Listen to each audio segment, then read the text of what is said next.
라이노 이구아나, 스파이니테일 이구아나, 그리고 많이들 알고 있는 갈라파고스의 바다 이구아나 등 다양한 종이 있는 파충류 이구아나는 과거 한국에서 파충류하면 가장 먼저 떠오르는 이름들 중 하나였습니다. 그 중에서도 가장 인기가 많은 것이 바로 그린 이구아나일 텐데요. 마트를 가면은 항상 보였었던 그린 이구아나가 이제는 사이테스 2급으로 지정되어 보기 쉽지 않아졌습니다. 과거의 추억을 되짚어보며 한번 그린 이구아나에 대해서 설명해 보겠습니다.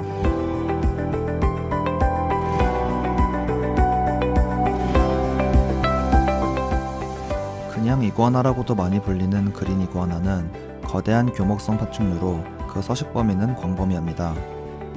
고향은 브라질 남부와 파라과이에서 멕시코까지의 북쪽이며 남미에서 푸에르토리코로 유입되기도 하였습니다.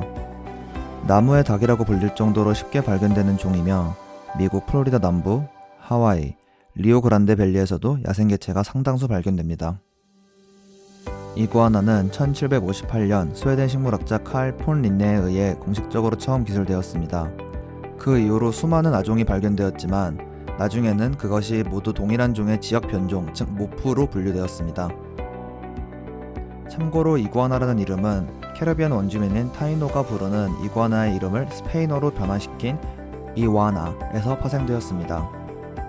스페인어에서 파생되어서인지 스페인어로 이구아나는 암컷과 수컷을 구분해서 부르기도 합니다.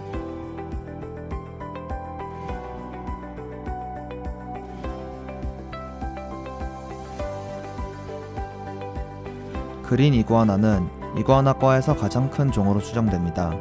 그 크기는 평균적으로 길이가 1.5m에 암컷은 무게 3kg, 수컷은 무게 5kg까지 자란다고 합니다.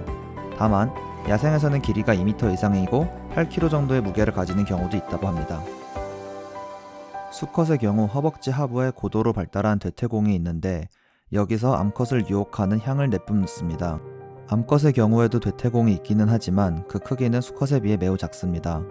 또 수컷은 암컷에 비해 큰 머리와 길게 뻗은 등 갈기를 가지고 있어 암수 구분이 비교적 쉬운 편에 속합니다. 이구아나의 가장 큰 특징 중 하나가 바로 턱 아래에 있는 듀랩인데 이 듀랩은 기본적으로 넓게 펼쳐 적들을 위협하거나 수컷이 암컷을 유혹할 때 쓰입니다. 이 외에도 체온 조절 등 다양한 기능이 있다는 가설이 있으나 아직까지 확실하게 검증된 것은 없습니다. 이구아나의 또 다른 특징은 바로 정수리에 있는 송과체라고도 불리는 제3의 눈이 있다는 것입니다. 이 눈은 기본적인 망막과 수정체만 갖고 있어 상을 형성할 수는 없지만 빛과 어둠에 민감하게 반응할 수 있습니다. 이를 통해 하늘 위에 떠있는 포식자들에 빠르게 반응할 수 있는 거죠.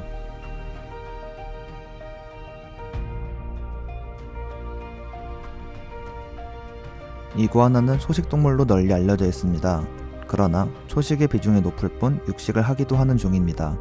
특히 성체가 되기 전까지는 곤충, 쥐 등 작은 동물들을 먹는데 이는 전체 식단의 비중에서 약 30% 정도를 차지합니다. 이 비중은 거의 10%로 줄어들고 최종적으로는 90에서 100%의 초식을 하게 됩니다. 그럼에도 성체 이구아나가 렛이나 작은 도마뱀을 잡아먹는 모습이 보이기도 합니다.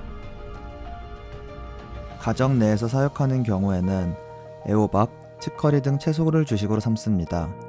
이때 채소에는 부족한 칼슘을 D3가 포함된 제품으로 함께 급여해야 합니다. 이 D3는 체내에서 자동으로 합성되지 않기 때문에 UVB나 자연 햇빛 등을 통해 광합성을 해야 합니다. 이구아나가 반려동물로 활성화된 지역에서는 전용 사료가 있고 이 사료에 필요한 모든 영양 성분이 포함되어 있기 때문에 훨씬 편리하게 사육을 할 수 있습니다. 또 굉장히 의외겠지만 밀가루가 들어간 음식도 좋아해서 빵이나 케이크 등에 욕심을 부리기도 합니다. 당연히 자꾸 먹으려고 하면 못 먹게 막아야겠죠?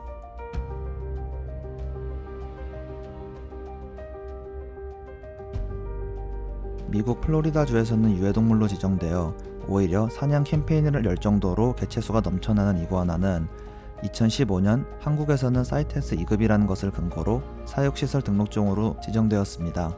이에 매해 1, 2만 마리씩 수입되던 종이 더 이상 한국에서는 발견되기 어려워졌습니다. 워낙 싼 가격에 분양되는 것에 반해 성체가 되면 그 크기가 가정 내에서 감당할 수 없게 되다 보니 애니멀 호더들이 다수 있었고 유기하는 경우도 심심치 않게 보였습니다. 심지어 공중파에서 당당하게 물고기 수조에 구겨 넣어 키우는 이구아나를 보여주는 가정도 있었습니다. 이런 경우들을 보면은 사육시설 등록증으로 지정되는 것이 무조건적으로 나쁘다고만 보긴 어렵습니다. 그러나 시설 요건이 불합리하고 제도의 도입 과정에 전문성이 결여되었다는 점은 개인적으로 아쉽게 다가왔습니다. 한국에서 이구아나는 접근성이 가장 좋은 파충류 중 하나로 꽤나 오래 인기를 끌었습니다. 그러나 점점 커지는 그 크기는 부담이 되었고 일반 가정에서 그 정도 크기의 사육장을 구비하기란 여간 어려운 것이 아니었습니다. 특히 발전기가 온 성체 수컷은 인간에게도 큰 위협이 되기도 했습니다. 그렇기에 사육 난이도에 비해 분양이 받기 너무 쉽다라는 걱정은 합리적이었습니다. 그러나 거의 완전한 금지가 이루어진 지금 그 이구아나들이 그리운 것 또한 사실입니다. 구체적인 제도가 확립된 후 펫샵 등에서 다시 볼 수 있는 날이 왔으면 좋겠습니다. 시청해주셔서 감사합니다. 다음에 또 봐요.